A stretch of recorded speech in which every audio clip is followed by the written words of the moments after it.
Hi friends, exam hall के YouTube channel में आपका स्वागत है।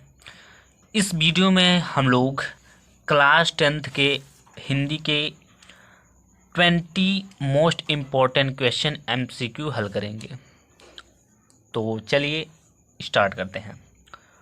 तो ये आप लोग यहाँ पर देख सकते हैं, ये बहुविकल्पी प्रश्न यहाँ पर लिया गया है, जिसमें से हम लोग पहला क्वेश्चन देख लेते हैं। यहाँ पे क्या दिया गया है।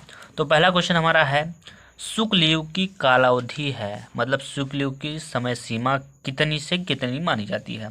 तो ऑप्शन नंबर फर्स्ट में आपका 1850 ईस्वी से 1900 ईस्वी तक।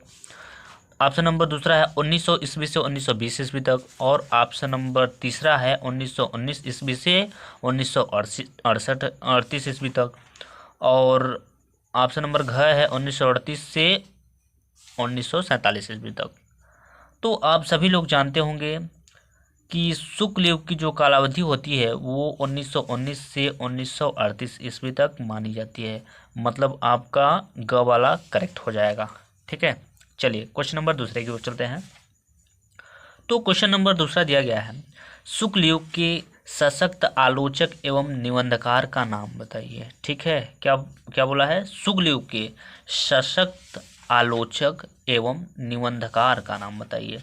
तो आपके ऑप्शन है, पहला ऑप्शन है रामचंद्र शुक्ल, प्रताप नारायण मिश्र, तीसरा है राधाचरण गोस्वामी और चौथा है राधा कृष्ण दास।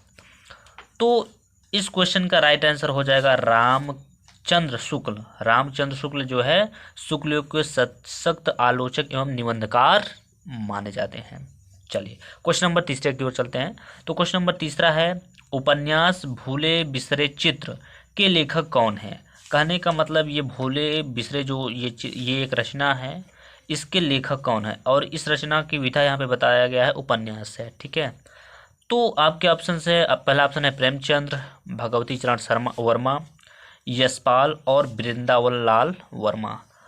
तो भूले बिसरे चित्र जो है वो आपका है भगवती चरण वर्मा का है। तो आपका दूसरा ऑप्शन करेक्ट हो जाएगा।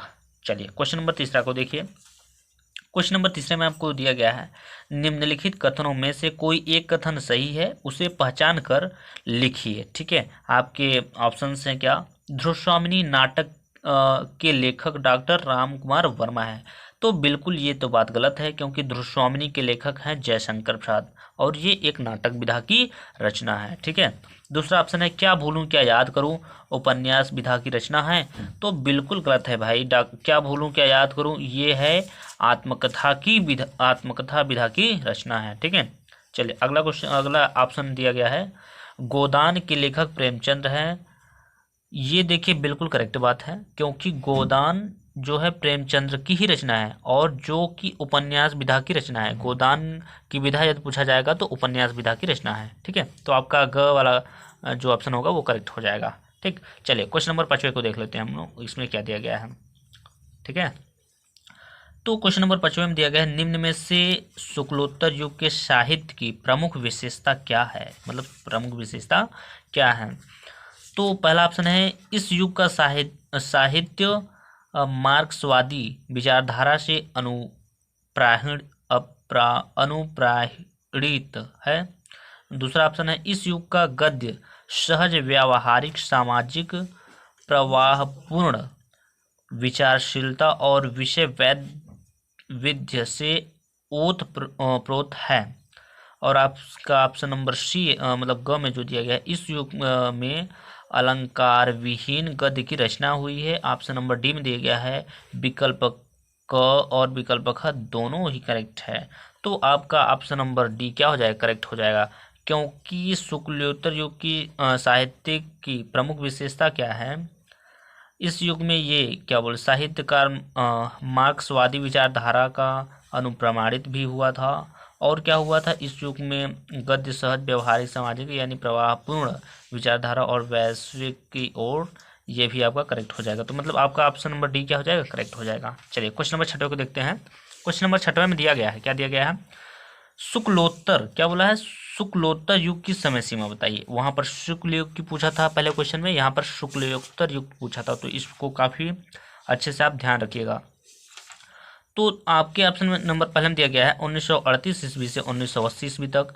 ऑप्शन नंबर ख में दिया गया है मतलब दूसरे वाले में 1850 ईस्वी से 1900 ईस्वी तक। तीसरे में दिया गया है 1900 से 1920 ईस्वी तक। और चौथे में दिया गया है क्या 1936 ईस्वी से 1947 ईस्वी तक।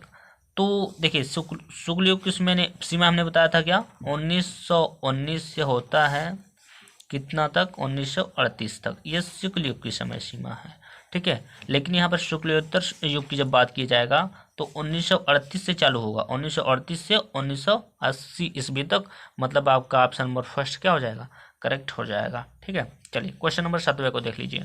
क्वेश्चन नंबर 7 में क्या बोला है, हिंदी गद्य का वास्तविक इतिहास कब से आरंभ हुआ। हिंदी का किसका, हिंदी गद्य का वास्तविक इतिहास कब से आरंभ हुआ। तो हिंदी गद्य का मतलब कि वास्तविक इतिहास जो है वो 1850 ईस्वी से मतलब कि लागू हुआ। ठीक है, तो इसका ऑप्शन नंबर पहला वाला करेक्ट हो जाएगा। चलिए क्वेश्चन नंबर 8वें की ओर चलते हैं। देखिए क्वेश्चन नंबर 8वां क्या है हमारा, यहाँ पर दिया गया है शुक्ल युग के प्रमुख इतिहासकार हैं। मतलब कि शुक्ल युग के इतिहासकार इस ऑप्शन में से, इन चारों ऑप्शन में कौन है वही आपको पहचानना है। तो आपके पहले ऑप्शन में दिया गया है डॉक्टर नगेंद्र। ऑप्शन नंबर ख में दिया गया है मतलब दूसरे में हजारी प्रसाद द्विवेदी।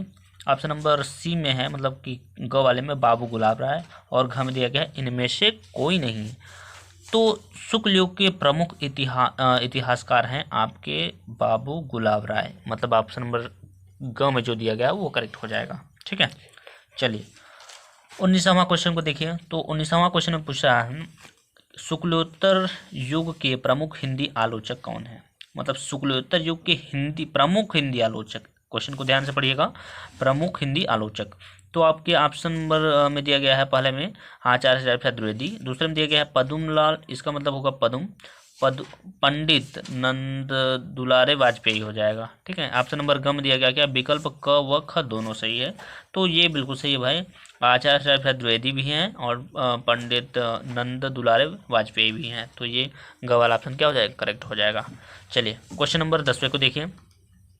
तो क्वेश्चन नंबर 10वें में आपको दिया गया है क्या छायावादोत्तर युग के प्रमुख कवि का नाम क्या है भाई। तो छायावादोत्तर युग के कवि हैं आपके रामधारी सिंह दिनकर। ठीक है, कौन है रामधारी सिंह दिनकर हैं। क्वेश्चन नंबर 11 को देखिए। तो क्वेश्चन नंबर 11 में है क्या कमल का सिपाही के लेखक कौन है। तो आप सभी लोग जानते हैं काफ़ी अच्छी रचना है कमल का सिपाही, जो है अमृत राय द्वारा रचा गया है, जो कि उपन्यास विधा की रचना है। ठीक है, क्वेश्चन नंबर 12 को देखिए। क्वेश्चन नंबर 12 में दिया गया है हिंदी गद्य की प्रमुख विधा निबंध के लेखक। मतलब हिंदी गद्य की प्रमुख विधा निबंध के लेखक कौन है। ठीक है, तो ऑप्शन नंबर पहला में है मोहन राकेश, दूसरा में है यशपाल, तीसरा में है प्रेमचंद और चौथा में रामवृक्ष बेनीपुरी। तो हिंदी गद्य की प्रमुख विधा निबंध के लेखक हैं कौन रामवृक्ष बेनीपुरी। मतलब ऑप्शन नंबर घ क्या हो जाएगा करेक्ट हो जाएगा। चलिए क्वेश्चन नंबर 13 पे देखिए त्यागपत्र किस विधा की रचना है। मतलब त्यागपत्र जो रचना है वो किस विधा की रचना है ये आपसे पूछा गया है। तो देखिए सबसे पहले त्यागपत्र रचना किसकी है उसके बारे में जान लेते हैं। तो त्यागपत्र हमारा जैनेन्द्र कुमार एक कवि हैं जिनका नाम है जैनेन्द्र कुमार। उन्होंने ही त्यागपत्र का संपादन किया था। और ये इसकी विधा की यदि बात करें तो ये उपन्यास विधा की रचना है। मतलब ऑप्शन नंबर ख क्या हो जाएगा करेक्ट हो जाएगा। उनके बिस्कुट बोली था। ठीक है, चलिए क्वेश्चन नंबर 14 को देखिए।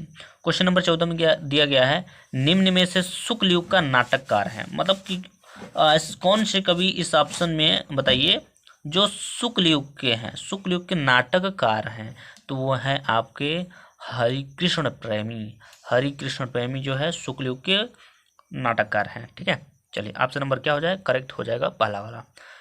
15वां को देखिए। 15वां में क्या बोला है ध्रुवस्वामिनी नाटक के लेखक कौन है। तो ध्रुवस्वामिनी नाटक के लेखक हैं जयशंकर प्रसाद। ठीक है, चलिए अगला क्वेश्चन है क्वेश्चन नंबर 16 यानी कि 16 अर्धनारीश्वर के लेखक हैं कौन हैं। तो अर्धनारीश्वर के लेखक देखिए, अर्धनारीश्वर के लेखक आपके डॉक्टर रामधारी सिंह दिनकर हैं। लेकिन इस ऑप्शन में डॉक्टर रामधारी सिंह दिनकर दिखाई नहीं दे रहा है। तो उसके अलावा विष्णु प्रभाकर ने भी लिखा है। तो इसका ऑप्शन करेक्ट हो जाएगा पहला यानी विष्णु प्रभाकर। ठीक है, चलिए क्वेश्चन नंबर 17 को देखिए। क्वेश्चन नंबर 17 में दिया गया है शुक्लोत्तर युग के प्रमुख कहानीकार हैं कौन? शुक्लोत्तर युग के कहानीकार कौन है? तो देखिए, शुक्लोत्तर युग में आपके इलाचंद्र जोशी भी आते हैं और मोहन राकेश भी आते हैं। तो कहने का मतलब आपका ग वाला सही हो जाएगा, मतलब ऑप्शन की यदि बात करें तो विकल्प क और ख दोनों सही है, क्योंकि शुक्लोत्तर युग के प्रमुख कहानीकार इलाचंद जोशी भी हैं और मोहन राकेश हैं, तो दोनों सही हो जाएंगे, मतलब ऑप्शन नंबर ग क्या हो जाएगा, करेक्ट हो जाएगा। तो चलिए अब हम लोग क्वेश्चन नंबर 18 को देख लेते हैं। तो देखिए, ये रहा हमारा क्वेश्चन नंबर 18वां। क्वेश्चन नंबर 18वां में क्या पूछा है?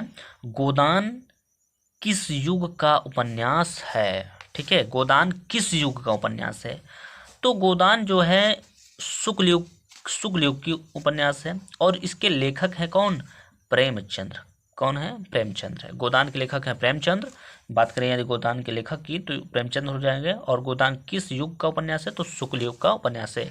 ठीक है, शुक्ल युग के समय में बताएंगे 1919 से 1938 ईस्वी तक, हमने अभी पहले क्वेश्चन में बता दिया था। ठीक, और 19 वाला क्वेश्चन नंबर है क्या? 19 नंबर में क्या बोल रहा है? अथाह सागर के लेखक हैं, मतलब अथाह सागर रचना के लेखक कौन है, यही आपको बताना है। ठीक है, चलिए ठीक है। तो ये रहा 18वां क्वेश्चन को मैंने अच्छे से बता दिया आपको। गोदान किस युग की रचना है? तो शुक्ल युग की रचना है और इसके लेखक हैं कौन? प्रेमचंद। 19वां क्वेश्चन को देखिए, तो 19वां बोला है क्या? अथाह सागर के लेखक कौन है? तो अथाह सागर के लेखक हैं जयप्रकाश भारती। काफ़ी इंपॉर्टेंट है, इससे आप लोग अच्छे से नोट डाउन कर लीजिएगा। इस वीडियो का लास्ट क्वेश्चन यानी कि क्वेश्चन नंबर 20वां देखिए। क्वेश्चन नंबर 20वां में क्या बोला है? मेरी आत्मकथा, क्या? मेरी आत्मकथा जीवनी के लेखक कौन है?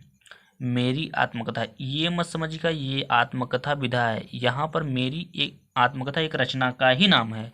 और इस विधा की बात करें तो ये जीवनी विधा की रचना, जो कि यहाँ पर बता दिया गया है। इसके लेखक का नाम पूछा है तो इसके लेखक हो जाएंगे हमारे डॉक्टर राजेंद्र प्रसाद। ठीक है, कौन हो जाएंगे? डॉक्टर राजेंद्र प्रसाद। ठीक है, तो हमने 20 क्वेश्चन कवर कर लिया है इस वीडियो में। बस इतना ही, मिलते हैं अगले वीडियो में, तब तक के लिए जय हिंद जय भारत।